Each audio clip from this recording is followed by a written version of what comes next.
Pangulong Bongbong Marcos, Speaker Martin Romualdez, o magpasok ng 100 billion worth of projects sa BICAM.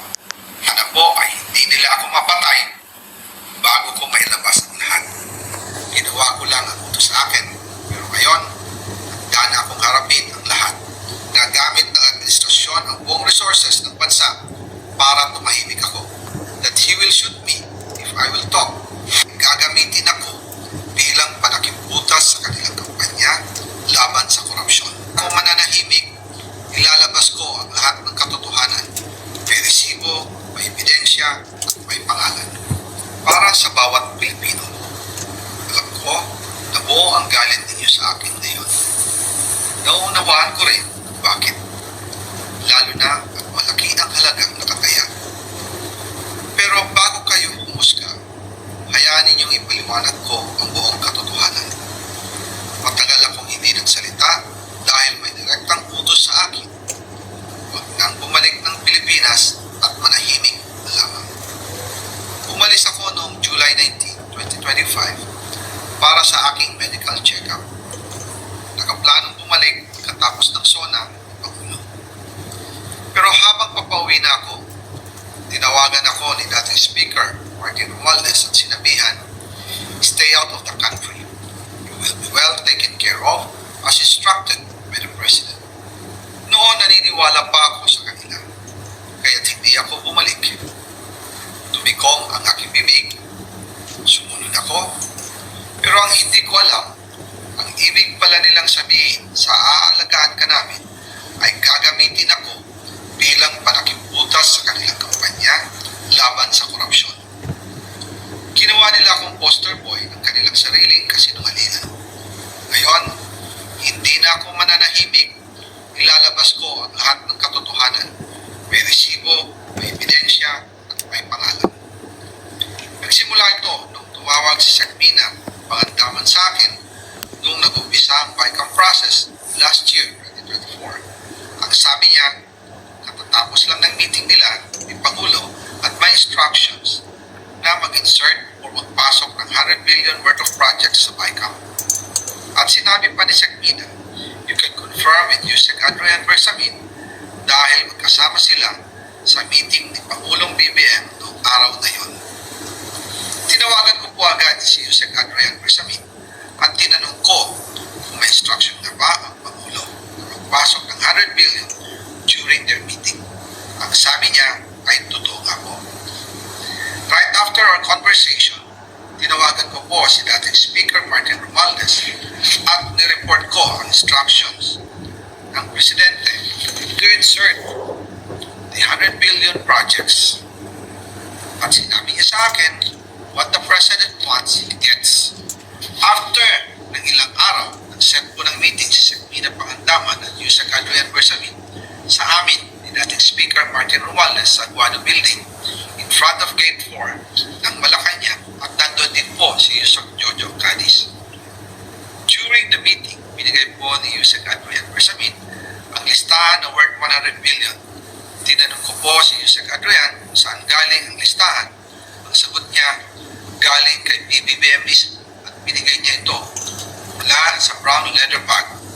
Nung sinabi po ni Yusek Adrian Bersamin yung brown leather bag, naalala ko nung nasa Singapore kami right after the elections, May 2022, sa Hilton Hotel, kami ni dating Speaker Martin at BBM habang pauwi at pabalik ng Pilipinas, hinabol ang PSG ang brown leather bag at ang sabi ni BBM, maiwan na lahat, wag lang ang brown leather bag. Kaya naniwala ako na utos talaga ito ng Pangulo. Pagkatapos ng ilang araw, I informed si dating Speaker Martin Romualdez, Secmina Pangandaman, Yusek Adrian Bersamin, and Yusek Jojo Cadiz na kung pwede 50 billion lang ang ipasok sa program funds dahil sobra ang DPWH funds versus sa DepEd. In practice, hindi pwede na mas malaki ang budget ng DPWH kaysa edukasyon. And yung balance na 50 billion, ilagay na lang sa program funds for the 2025 budget. Dahil Office of the President din ang nagre-release ng lahat ng unprogram funds.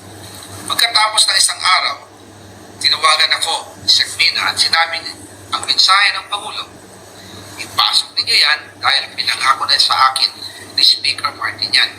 At hindi na pwedeng baguhin.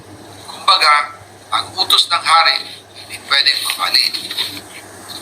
Again, I informed the Speaker and asked clearance about the instructions ng Pangulo.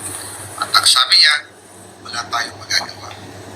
Kaya po nagtataka ako kung bakit sinasabi ni Pangulo na hindi niya makilala ang budget. Samantalang lahat na binawas at dinagdag sa mga ahensya ng gobyerno ay humihingi ng approval sa kanya si Secmina Pangandaman. Ang nag-deliver papunta sa bahay nila Pangulong Bongbong Marcos at Speaker Martin Romualdez mag-insert o magpasok ng 100 billion worth of projects sa BICAM. Sana po ay hindi nila ako mapatay bago ko mailabas ang lahat. Ginawa ko lang ang utos sa akin, pero ngayon, handa na akong harapin ang lahat. Ginagamit ng administrasyon ang buong resources ng bansa para tumahimik ako. That he will shoot me if I will talk. Gagamitin ako bilang panakipbutas sa kanilang kampanya laban sa korupsyon.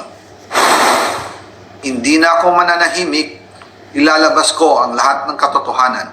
May resibo, may ebidensya, at may pangalan. Again, I informed the Speaker and asked clearance about the instructions ng Pangulo. At ang sabi niya, wala tayong magagawa. Kaya po nagtataka ako kung bakit sinasabi ni Pangulo na hindi niya makilala ang budget, samantalang lahat na binawas at dinagdag sa mga ahensya ng gobyerno ay humihingi ng approval sa kanya si Secmina Pangandaman. Bago namin ginawa o tinapos ni Senator Chis Escudero during the BICAM. Sinabi pa ni Secmina, everything is cleared with the President. Basta importante, pasok ang pondo na request ng Pangulo.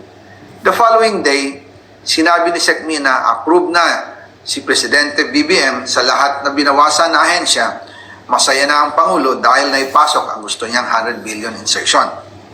Wala pong perang napunta sa akin. Lahat po ng insertion napunta sa ating Pangulo at Speaker Martin Romualdez. Ako lang at ang aking mga tao, sila Paul Estrada, Marty Sy, at ang aking mga security ang nag-deliver papunta sa bahay nila Pangulong Bongbong Marcos at Speaker Martin Romualdez sa North Forbes Park, South Forbes Park hanggang sa Malacanang. Yung mga deliveries po ay merong record ang aking mga tao. Totoo po yung sinasabi ni Orly Gutesa na nag-deliver siya sa Forbes Park. Totoo din po ang sinasabi ni Orly Gutesa na nag-deliver siya sa Malacanang nung siya ay nasa Senado. Para mapatunayan ang mga litrato na deliveries ay ilalabas ko po together with this video.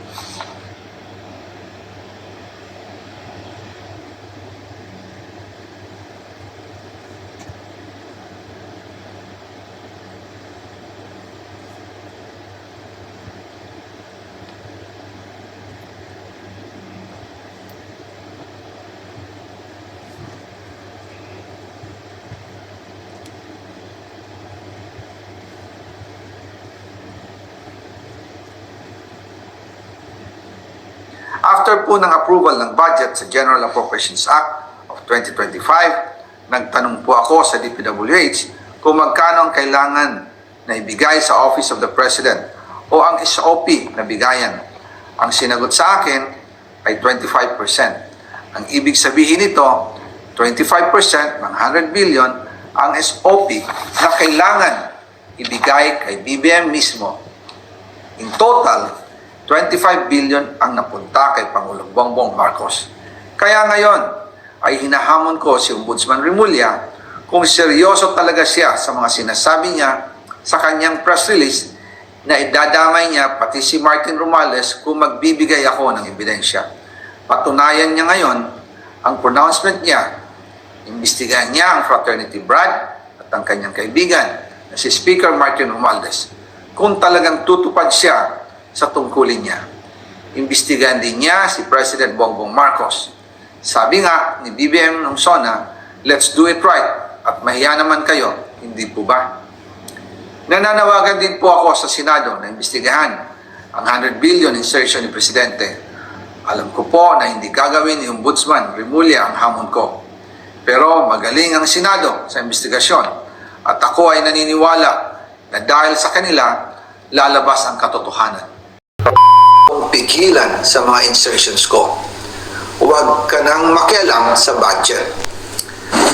Na ginagawa ko lang ang mga utos niya tungkol sa mga insertions na sinasabi niyang hindi na raw niya makilala.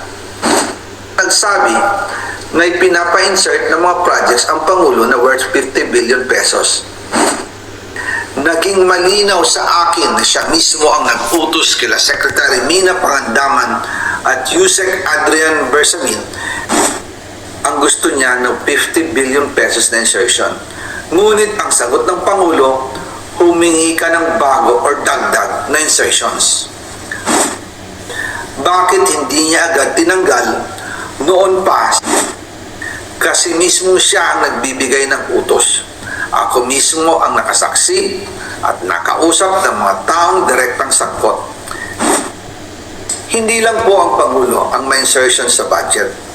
Pati po si Congressman Sandro Marcos,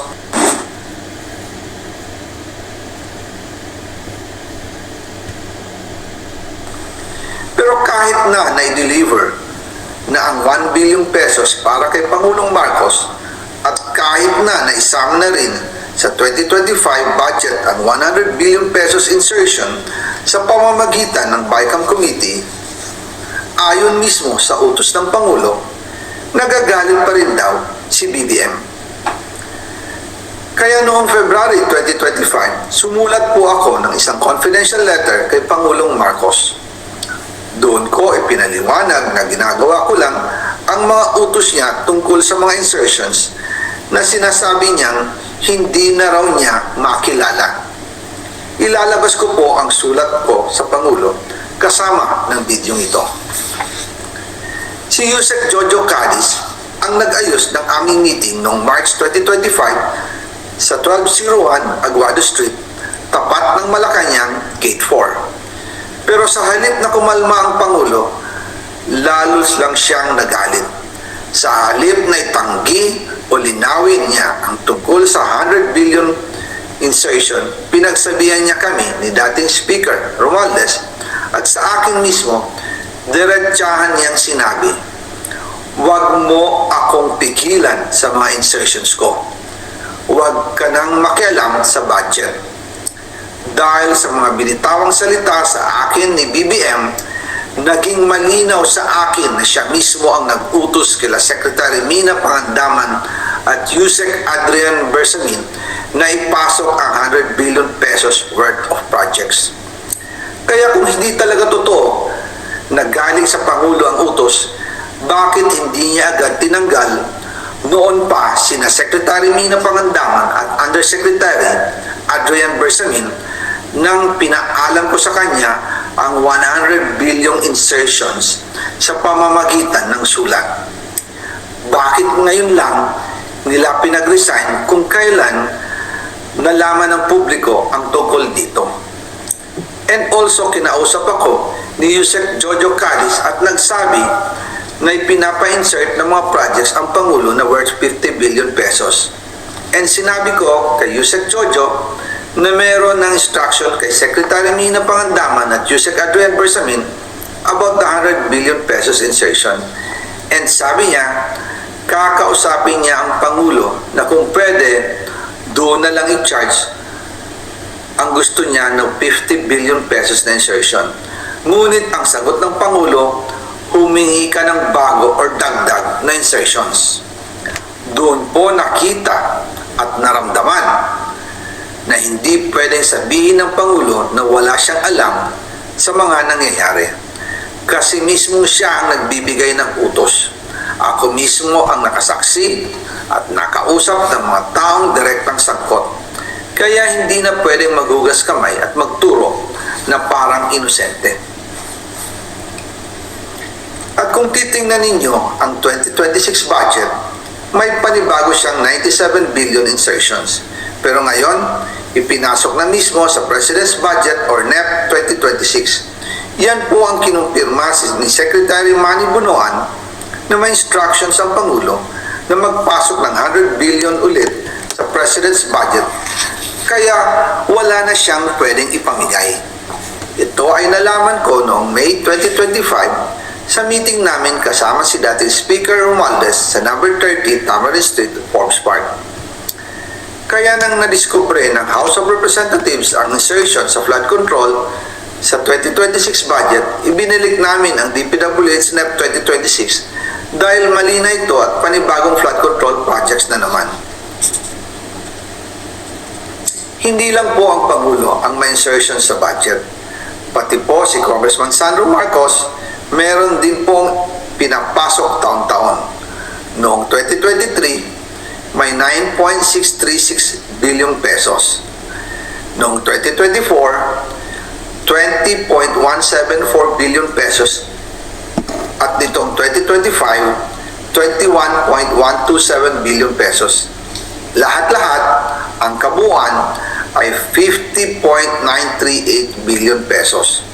At bawat taon po, sa tuwing dumarating ang BICAM budget process, lagi po may utos si Congressman Sandro na ipasok ang mga proyekto niya. Nalaman ko na lang sa mga contractor na galit siya sa akin noong pinag-uusapan na ang 2025 GAA budget.